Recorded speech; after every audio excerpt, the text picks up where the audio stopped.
Anubis Curse, the Pharaohs Who Defied Death. Imagine being so powerful, so revered, that you believe you can outwit death itself. In ancient Egypt, pharaohs were gods on earth, their names etched in stone, their tombs built to defy time. But what if a secret sect of rulers went further, defying not just mortality, but the gods who guard the afterlife? Welcome to Anubis Curse, a forgotten chapter of Egyptian lore where ambition clashed with divine justice. These pharaohs cheated the scales of Anubis, the jackal-headed god of the dead, and paid a price that still haunts the sands. Epic rituals, forbidden magic, and a wrath that echoes through eternity. Stick around for a tale that'll make your blood run cold. The story begins in the Old Kingdom, around 2500 BCE, during Egypt's golden age of pyramid building. The Nile flows like a lifeline, its banks lush with crops, while Memphis, the capital, hums with priests, artisans, and scribes. Pharaohs rule as living gods, their every decree shaping the land. Death is not an end but a journey, a passage to the duat, the underworld, where souls face judgment. Anubis, the jackal-headed guardian, weighs hearts against the feather of Ma'at, the goddess of truth. A balanced scale grants eternal life in the field of reeds. A heavy heart, laden with sin, is devoured by Ammit, the soul-eater. Most pharaohs accept this cycle, their tombs filled with spells and treasures to ease their journey. But not all.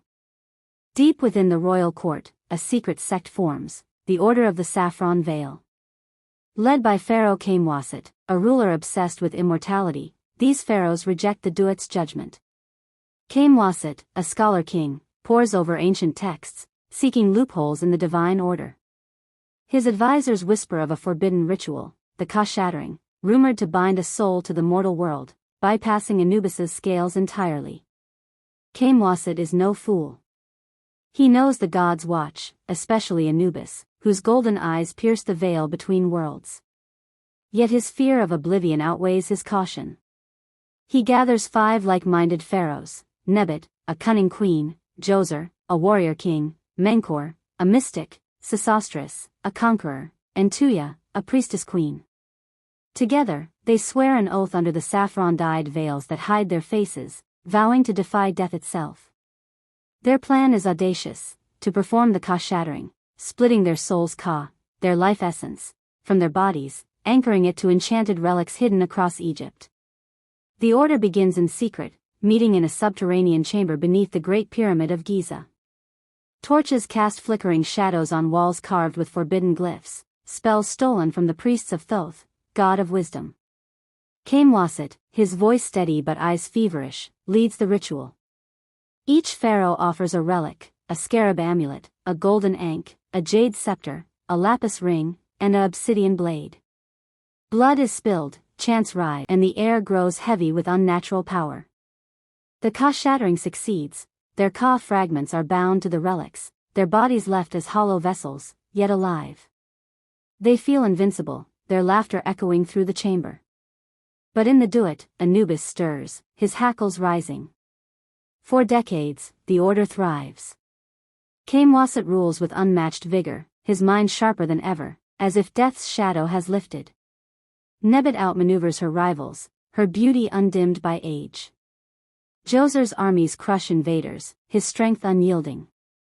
Menkaure's visions guide Egypt to prosperity, Sesostris's conquests expand its borders, and Tuya's rituals bind the people's faith.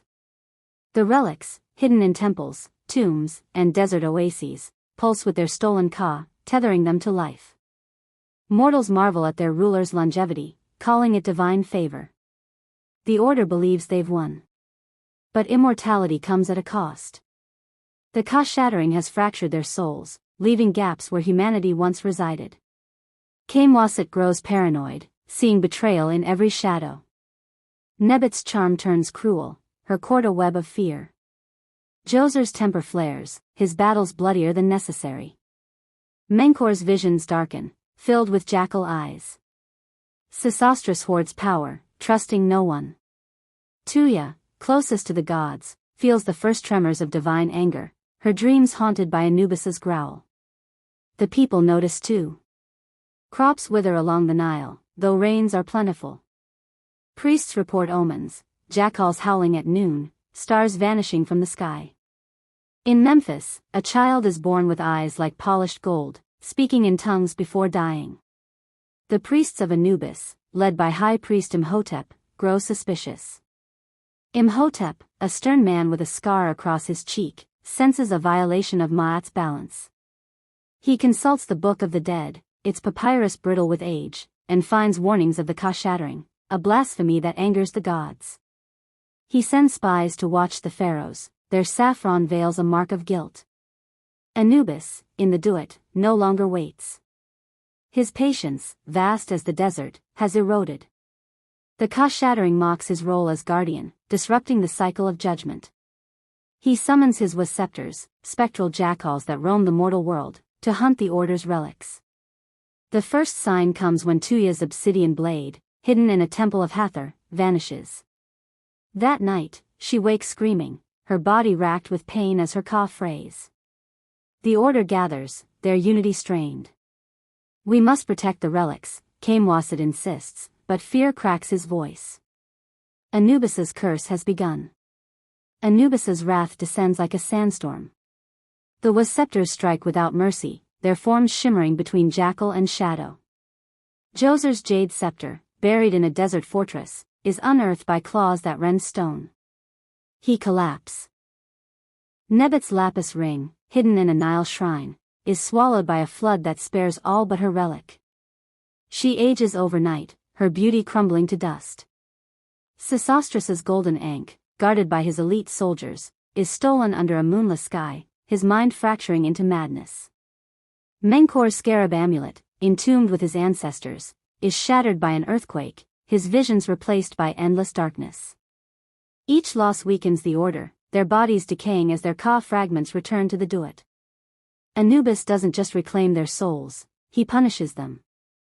The pharaohs suffer visions of the underworld, their hearts weighed, found wanting, and fed to Amit's jaws. Yet Khaemwaset clings to defiance. His relic, a silver scarab, remains hidden in a labyrinth beneath Saqqara. He rallies the surviving Order, only he and Tuya remain, vowing to fight Anubis himself.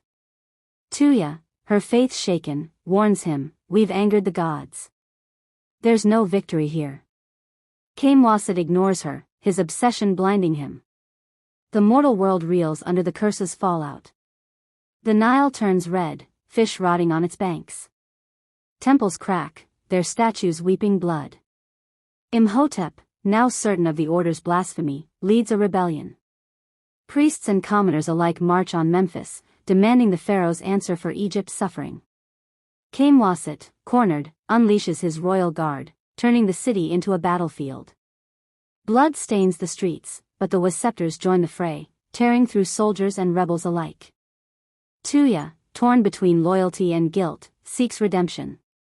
She slips into the temple of Anubis, offering her life to end the curse. Kneeling before his statue, she confesses the Order's sins, begging forgiveness. The air grows cold, and Anubis's voice echoes, "You cannot undo what was done. But you can face judgment." Tuya accepts, her body collapsing as her Ka is drawn to the duet. Her sacrifice slows the curse, but it's not enough. Khaemwaset's scarab still binds him to life. Khaemwaset, now alone, retreats to Saqqara's labyrinth, a maze of traps and shadows built to protect his relic. His body is a husk, skin gray, eyes sunken, but his will burns. He chants spells to shield the scarab, his voice hoarse with desperation.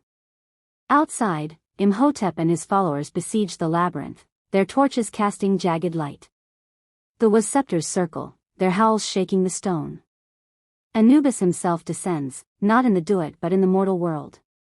His form is vast, a jackal-headed giant cloaked in starlight, his scales gleaming with divine weight. The labyrinth trembles as he enters, walls crumbling before his steps. Khaemwaset, clutching the scarab, faces him. "I am a god," he screams. "You cannot judge me." Anubis's eyes burn gold, his voice a low growl, "You are no god. You are a thief." The confrontation is no battle, it's a reckoning. Anubis's scales appear, the feather of Ma'at glowing on one side, Khaemwaset's heart on the other. The pharaoh's sins, pride, greed, blasphemy, tip the balance. He begs, offering his kingdom, his soul, anything to escape. Anubis is unmoved. Ammit emerges, her crocodile jaws snapping, and devours Khaemwaset's heart. His scream echoes as his Ka dissolves, the scarab shattering into dust. The labyrinth collapses, burying the last of the order. Imhotep, witnessing Anubis's judgment, falls to his knees, vowing to restore Ma'at.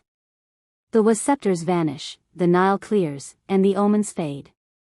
Egypt breathes again, but the cost is steep. Memphis lies in ruins, its people scarred by divine wrath. Centuries pass. The order of the Saffron Veil is forgotten, their names erased from monuments. New pharaohs rise, their tombs humbler, their prayers fervent. Anubis watches from the Duat, his scales ever ready. Yet whispers persist among tomb robbers and desert nomads, a curse lingers in Saqqara's ruins, where shadows move without light. Some say Khaemwaset's Ka clings to the dust, seeking a new host. Others claim Anubis's Was-Scepters still hunt, ensuring no one defies death again. Can mortals ever escape the gods' gaze, or is every ambition doomed to face judgment? That's Anubis Curse, a tale of pharaohs who dared to cheat death and paid the ultimate price. What do you think? Was Khaemwaset a visionary or a fool? Could the curse still haunt Egypt's sands? Drop your thoughts in the comments, hit that like button if this story gripped you, and subscribe for more Egyptian lore.